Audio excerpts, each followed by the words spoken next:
Hello everyone, আসসালামু আলাইকুম। আশা করি সবাই ভালো আছেন। আলহামদুলিল্লাহ আমিও ভালো আছি। ফোনের চার্জ শেষ হয়ে ফোনটা অফ হয়ে যাওয়ার কারণে শিয়ালদা স্টেশন থেকে আমরা কোথায় আসছিলাম আর কোন হোটেলে উঠছিলাম সেটা আপনাদেরকে পুরোপুরি ভাবে দেখাইতে পারি নাই। আর শিয়ালদা স্টেশন থেকে ডিরেক্ট চলে আসলাম হচ্ছে নিউ মার্কেট। তো নিউ মার্কেটের আশেপাশে আমি হোটেল খুঁজতেছিলাম, তো অনেক খোঁজাখুঁজির পরে এই বাবলি হোটেলটা খুঁজে পাই। আর এই হোটেলটা নিউ মার্কেটের পাশেই ছিল। এই হোটেল থেকে নিউ মার্কেট যাইতে 1 মিনিটের মতো সময় লাগে। আর এই হোটেলের রুমগুলো অনেক ভালো ছিল এবং কি আমাদের বাজেট ফ্রেন্ডলি ছিল। আর এই হোটেলের যে ম্যানেজমেন্টের দায়িত্বে যারা ছিল তারাও অনেক ভালো ছিল এবং আমি চাচ্ছিলাম কলকাতা নিউ মার্কেটের আশেপাশে হোটেল নিব। তো সব দিক দিয়ে এই হোটেলটা আমাদের সাথে মিলে গেছিল। তো দেরি না করে এই হোটেলটাই আমি বুকিং দিয়ে দিই। তো যাই হোক, হোটেলে এসে ডিরেক্ট আগেই ফোনটা চার্জে বসাইছিলাম, দেন একটু ফ্রেশ হয়ে নিচে গেছিলাম একটু হালকা পাতলা খাওয়ার জন্য। আর সেটা ভিডিও করতে পারি নাই। এই তো রুমের ভিতরে সুন্দর একটা মিরর ছিল, তো মিররের সামনে সেলফি টেলফি নিতেছিলাম। দেন মিররের সামনে একটু ঢং করে ভিডিও করবো না তা কিভাবে হয়। তো একটু পরে হোটেল থেকে বাইরে বের হবো একটু ঘোরাঘুরি করার জন্য। আর এখন ফোনে তেমন একটা চার্জ হয় নাই, তো চার্জটা হোক, দেন চার্জ হইলে তারপরে বাইরে বের হবো। তেমন কোথাও যাবো না, আশেপাশে একটু ঘোরাঘুরি করবো আর ভিডিও করে আপনাদের সাথে শেয়ার করবো। আর এসবিআই ব্যাংক থেকে টাকা তুলতে হবে, আমার কাছে রুপি নাই, তো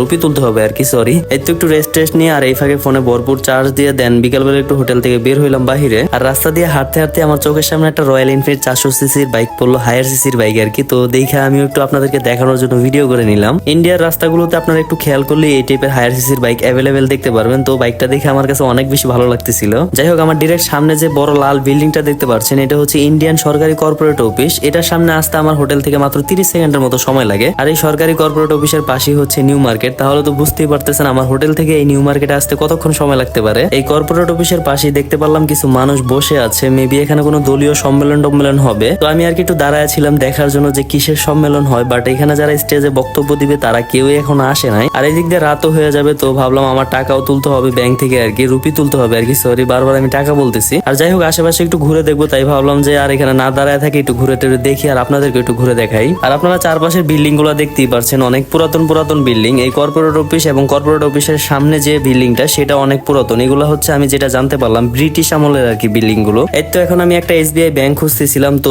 এসবিআই ব্যাংকের বুথ থেকে কিছু রুপি তুলতে হবে। তো এখানকার কিছু লোকাল পার্সনকে জিজ্ঞেস করলাম, তারা বললো সামনে নাকি একটা এসবিআই ব্যাংক আছে। আর আমিও গুগল করে দেখলাম যে সামনে একটা এসবিআই ব্যাংকের বুথ দেখাচ্ছিল গুগলে। তো এই তো হেঁটে এসবিআই ব্যাংকের সামনে চলে আসলাম। তো ঝটপট করে এসবিআই ব্যাংকের বুথের ভিতরে ঢুকে রুপি বের করে দেন বুথ থেকে বের হয়ে রাস্তা দিয়ে হেঁটে যাচ্ছিলাম। তো চোখে বললো রাস্তার পাশে কয়েকটা ফুটপাতের দোকানে ছেলেদের স্টাইলিশ স্টোনের যে আংটিগুলো আছে এগুলা, তারপর ব্রেসলাইট, তারপর ছেলেদের চেন, এগুলো আর কি সেল করতেছিল। তো আমি দেখে আর কি দাঁড়াইছিলাম যে দেখি আংটি পছন্দ হয় কিনা, বাট আমার সাথে একটাও যাচ্ছিল না আর পছন্দ হচ্ছিল না, তাই আর কি এখান থেকে কিছুই নিলাম না। আর এদিক দিয়ে হচ্ছে হোটেল থেকে বাইরে বের হইলে আর অনলাইনে অ্যাক্টিভ হতে পারতেছিলাম না, কারণ হচ্ছে ইন্ডিয়াতে আসার পরে এখনো ইন্ডিয়ান সিমই নেওয়া হয় নাই। আর এমনিতে ইন্ডিয়াতে সব হোটেলে ওয়াইফাই এর ব্যবস্থা আছে, বাট বাইরে বের হলে তো টুকটাক একটু নেটের প্রয়োজন হয়, যেহেতু একটা অচেনা দেশে আসছি। তো আর বেশি দেরি না করে এই তো একটা দোকানে চলে আসলাম আর এখান থেকে একটা সিম নিব। তো দেখি সিমের দাম কত রাখে আর কি সিম আমি নিতে পারি। আমাদের টুরিস্টদের জন্য একটা সিমই পারমিট করা আছে এই ইন্ডিয়াতে, সেটা হচ্ছে এয়ারটেল 5G। এই এয়ারটেল 5G সিমটিতে আপনারা যেই সুযোগ সুবিধাগুলো পাবেন সেইগুলো হচ্ছে আপনার ফোন যদি 5G হয় তাহলে আপনি ডেলি আনলিমিটেড নেট ইউজ করতে পারবেন এবং ইন্ডিয়া টু ইন্ডিয়ান নাম্বারে ডেলি আনলিমিটেড কথা বলতে পারবেন। আর যাদের 4G ফোন তারা ডেলি 1.5 থেকে 2.5 GB নেট ফ্রি পাবেন এবং কি ইন্ডিয়া টু ইন্ডিয়ান নাম্বারে আনলিমিটেড ডেলি কথা বলতে পারবেন। তো এই তো আমি একটা এয়ারটেল 5G সিম নিয়ে নিলাম। তো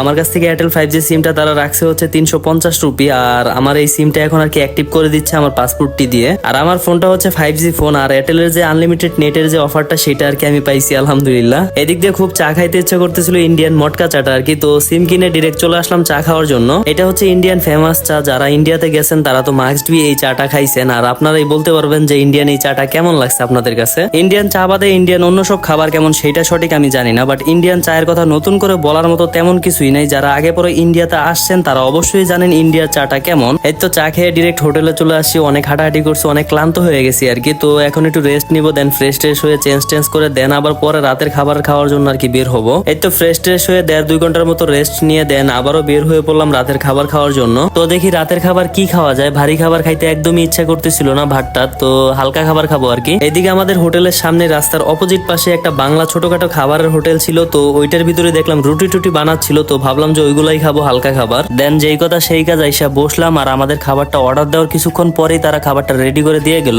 তো বিসমিল্লাহ বলে খাওয়া শুরু করলাম। রুটির সাথে নিছিলাম হচ্ছে মিক্সড সবজি, আর এই মিক্সড সবজিটার মধ্যে ডিম দেওয়া হয়েছে, যার কারণে আর কি খেতে ভালো লাগতেছে। পার পিস এই গমের রুটির প্রাইস নিছিল হচ্ছে তারা 3 রুপি করে, আর সবজিটার প্রাইস কত নিছিল সেটা সঠিক আমার এই মুহূর্তে মনে নাই। তো যাই হোক, আজকের এই ভিডিওটা এখানেই শেষ করে দিব, আর দেখা হচ্ছে আপনাদের সাথে অন্য কোনো ভিডিওতে। সেই পর্যন্ত সবাই ভালো থাকবেন। আর আজকের এই ভিডিওটি আপনাদের কাছে কেমন লেগেছে লেগেছে অবশ্যই কমেন্ট করে জানাতে ভুলবেন না। যদি আজকের এই ভিডিওটি আপনাদের কাছে ভালো লেগে থাকে অবশ্যই লাইক কমেন্ট শেয়ার করে দিবেন। তো সবাই ভালো থাকবেন, আল্লাহ হাফেজ, আসসালামু আলাইকুম।